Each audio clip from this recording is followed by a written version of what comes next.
Thanks, Ken. I like to please people. No, I mean, I really like to keep people happy. Those of you who know me well, it's not a surprise that I'm a people pleaser, but don't we all, on some level, want to keep the people we lead, we love, we serve? Don't we want to all keep them happy? And my access to all kinds of technical devices amplified my ability to try to meet everybody's requests of me. So in my world, I was one of the first who ever got a BlackBerry. I was excited about the ability to be able to keep up with email and with announcements and everything in a very quick fashion. In fact, I held on to my BlackBerry for a long period of time after the iPhone came out because I liked the feeling of pushing that QWERTY keyboard and feeling the buttons press down as I sent emails. I can remember in the fall of 2002, my friend Sue and I took a road trip from New York City up to the Berkshires. And during that road trip, all the way there and all the way back, I was handling stuff for the office. And when we got back into New York City, she said, JD, I was really concerned about how much time you spent on your device. It almost felt like you were obsessed. Moving forward, when I got here to California, I actually brought in specialists to train me and my staff to get to zero inbox. I'm not still the zero inbox king, but I do know that I try to always keep it to something that's a multiple of 5. Last year, when I was hired by Columbia to lead their expansion into the West Coast and their San Francisco campus, I would often get up between 5 and 6 in the morning before Ken and the kids were up so that I could do email, so that I could do conference calls and video calls with the East Coast. For years, I've actually even paid a personal assistant to do email with me by phone while I was commuting back and forth to Stanford. Yeah, I was paying somebody an hourly salary to file, delete, and reply to my emails. The phone was the first thing I touched in the morning and the last thing that I touched at night. In fact, there's research out there, according to a recent Nielsen study, the average time that an American adult spends staring at a screen is 74 hours a week, more than we spend sleeping, eating, and having sex combined. And the majority of the time on the device is stressful. A recent study by a Syrian found that the average American checks his or her phone 80 times a day, and that number is almost double for millennials, 150 times daily. Researchers have compared that sense of technology dependency to the feeling that we must be accessible and responsive at any time. They've compared that to drugs and alcohol. It's all because the hormone dopamine, which is related to mood, attention, and desire. When you find something that feels good, dopamine makes you want more of it. When you're up late clicking from website to website or compulsively texting or emailing, it's reinforcing those dopamine-induced loops. And just as we've discovered the hard way when we have too much sugar or too much alcohol, we can have too much information. Literally, TMI.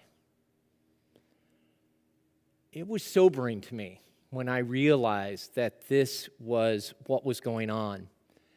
At the end of 2019 and the beginning of 2020, I recognized that there was a perfect storm of depression and addiction. Again, this wasn't my first trip to the rodeo, but this time it was a new realization that my workaholism, my tech dependency, and my perfectionism were all swirling around me in this perfect storm. As Kaitlin Bertschi will sing shortly, I had to be able to make a change. I had to hit the brakes.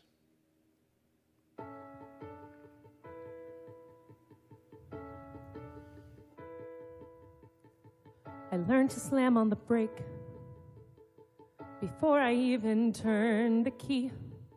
before I make a mistake, before I lead with the worst of me. Give them no reason to stare, no slipping up if you slip away. So I got nothing to share, no, I got nothing to say. Step out of the sun if you keep getting burned. Step out of the sun because you've learned,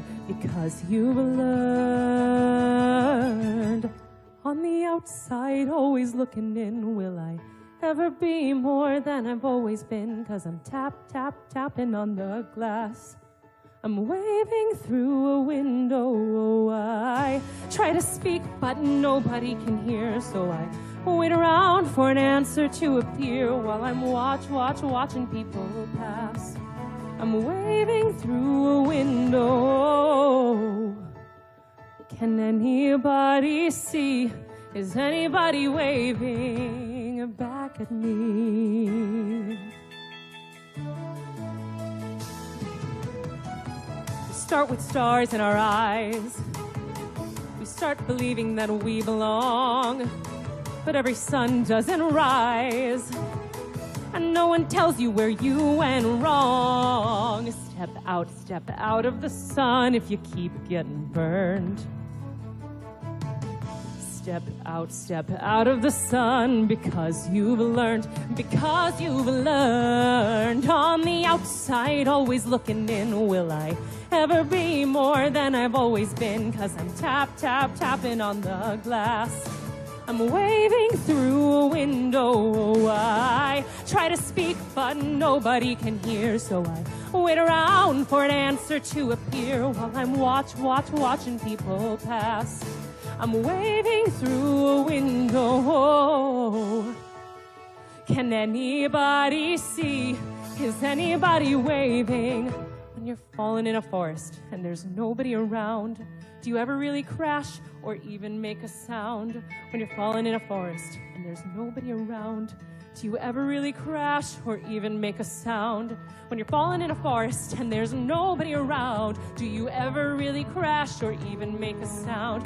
When you're falling in a forest and there's nobody around, do you ever really crash or even make a sound? Did I even make a sound? Did I even make a sound? It's like I never made a sound. Will I ever make a sound?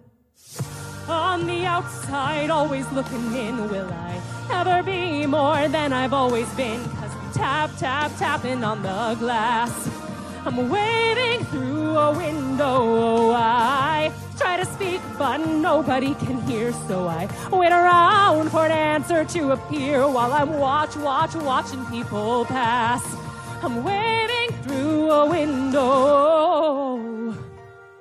Can anybody see? Is anybody waving back at me?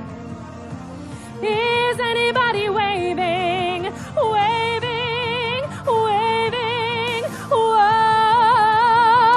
Whoa.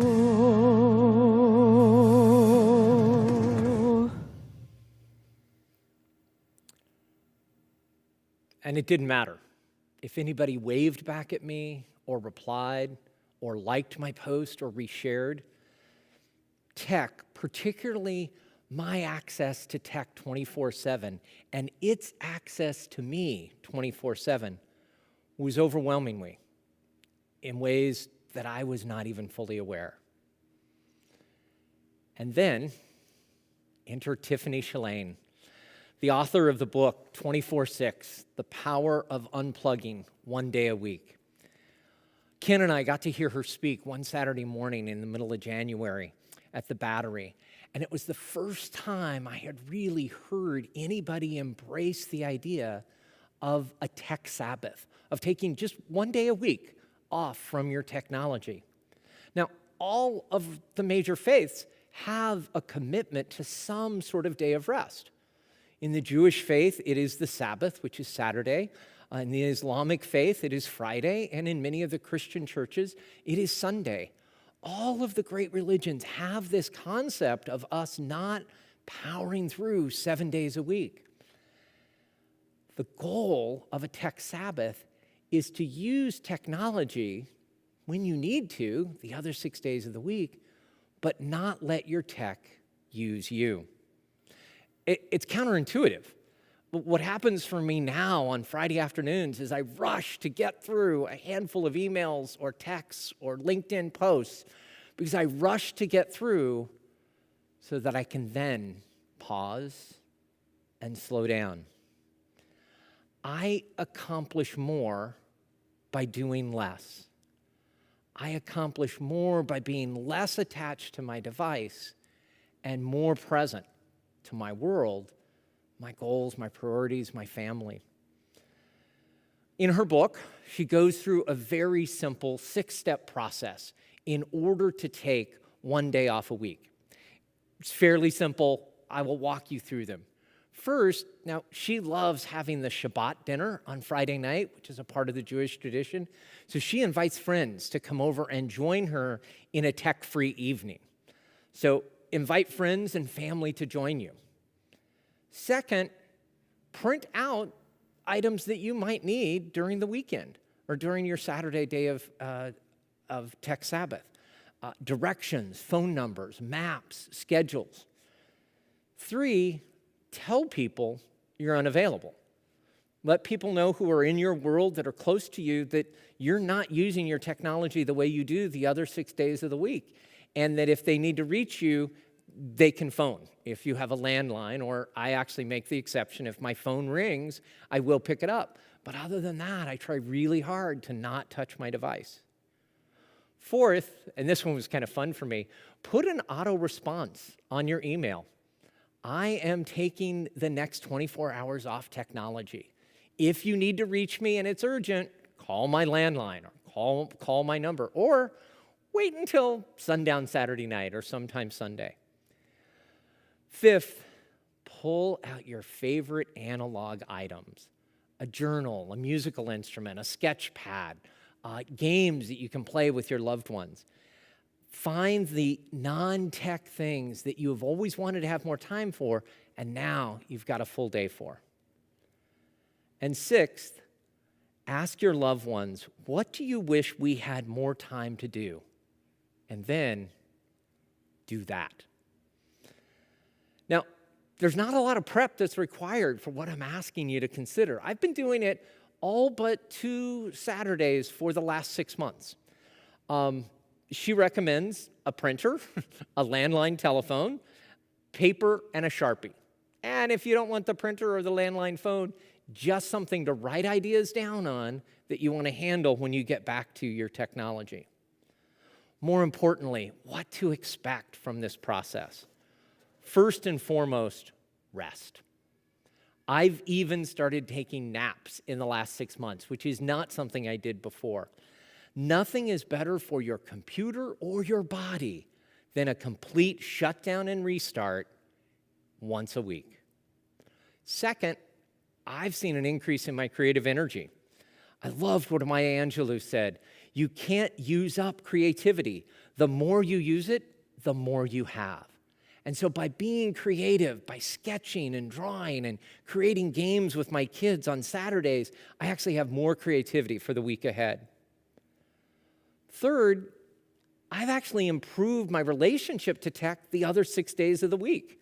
You cherish what you give up, but then you return to it with a new perspective and a new appreciation. I have found that in the other 6 days of the week, I don't use my phone as much. I don't go to my computer as often.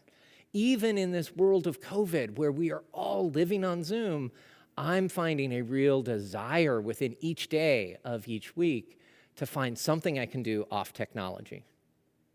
And fourth, you're going to create some awesome memories.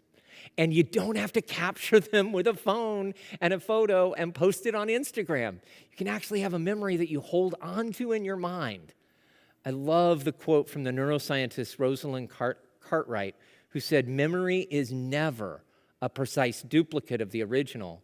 Instead, it's a continuing act of creation."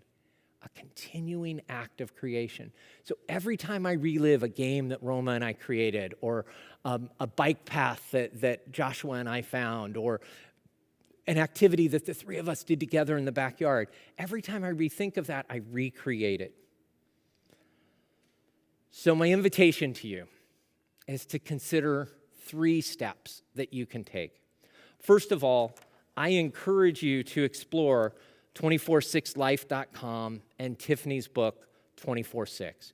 Her videos, her resources, her strategies of what to do to live one day a week off tech, it's phenomenal, top notch.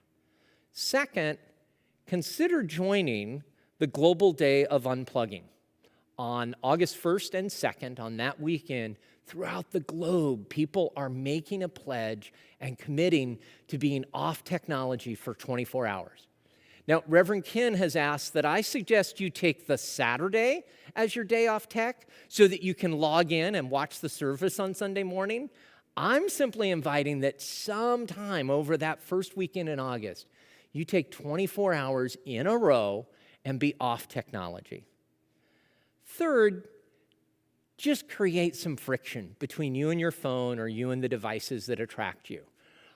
I have moved Facebook off of the first screen of my phone, and it's on the third screen of my phone buried in a folder. I can still get to it, but I've put some friction there between me and it.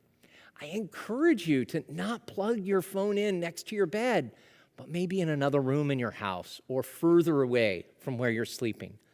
Just add some friction between you and your device.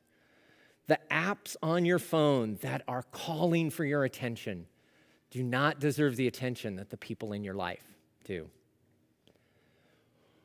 We used to end service with the peace song, Let It Begin With Me. And that sentiment still holds true today.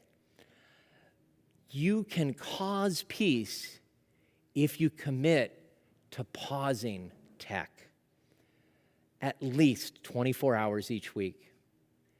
Consider what you want more of in your life and put that in place of the technology that you've come to rely on, depend on, or maybe even have an addiction to. See what's possible when you take back that control.